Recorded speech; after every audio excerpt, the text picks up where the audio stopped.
Hi there, I'm an Atlas Tax Advisor's advisor explaining CIS gross payment status, who can qualify, and what HMRC checks before approval.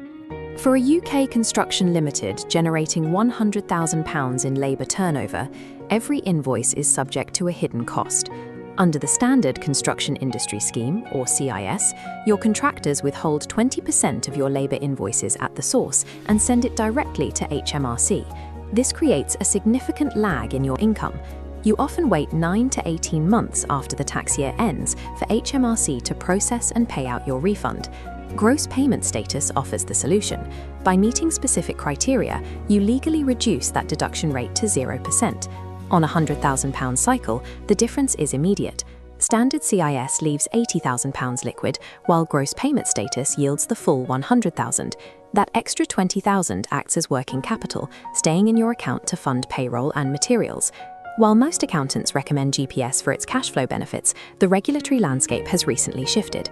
The April 2026 HMRC reforms have transformed gross payment status into a high-stakes compliance trap.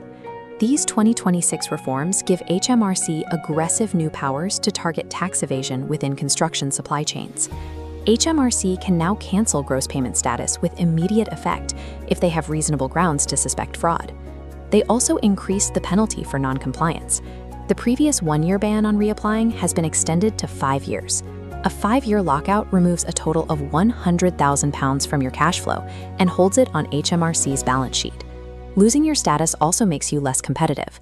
Major contractors prefer subcontractors with gross payment status to avoid the administrative burden of calculating and remitting CIS deductions. To maintain your status, you must now navigate new operational requirements, including mandatory monthly nil returns and the inclusion of VAT in your compliance checks. To receive those 0% deductions, your business must now maintain absolute operational perfection. Qualifying for gross payment status involves passing 3 statutory tests. Test 1 is the business test. You must prove you are running a genuine construction operation in the UK with a physical business presence. As official guidance shows, your company must run through a business bank account to prevent paper companies capturing CIS benefits. Test 2 is the turnover test. HMRC calculates this based on net construction turnover, excluding VAT and material costs. For a sole trader, the baseline requirement is £30,000 of net labor turnover within a 12-month period. Limited companies face a different threshold, £30,000 for every director, or a flat total of £100,000. This creates a hurdle for startups. A company with 2 directors must show £60,000 in net labor turnover before it qualifies. These rigid mathematical requirements often force new, multi-director businesses to endure 20% deductions during their first year of growth. The most difficult hurdle is the compliance test. HMRC audits every tax filing you have made over the last 12 months. You must have a clean history of submitting your self-assessment, corporation tax, and PAYE returns on time, and paying the liabilities by their due dates. The 2026 rules added VAT and nil returns to this compliance checklist, catching many established firms off guard. There is zero tolerance for late filings. Submitting a single VAT return 5 days late can result in your gross payment status being revoked. You are also required to file a return during quiet months. If you don't pay any subcontractors, you must still file a nil return or face an automatic penalty. HMRC has also introduced the new or should have known standard for fraud. This forces you to conduct extensive due diligence on your own supply chain.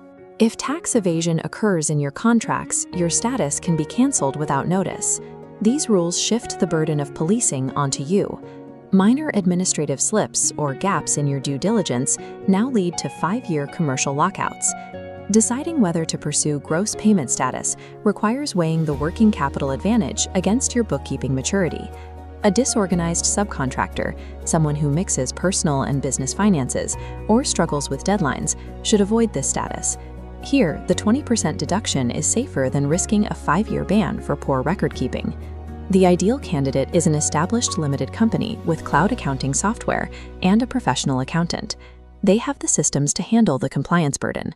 Companies with high turnover but weak administration sit in the danger zone. Applying before processes are robust is a significant risk to long-term liquidity. While submitting the application through the government gateway is simple, surviving the 12-month look-back is difficult. This is general guidance, not formal financial advice. Gross payment status is a contractual commitment to institutional-grade bookkeeping. Contact Atlas Tax Advisors for a pre-application audit to ensure your compliance record is flawless before applying.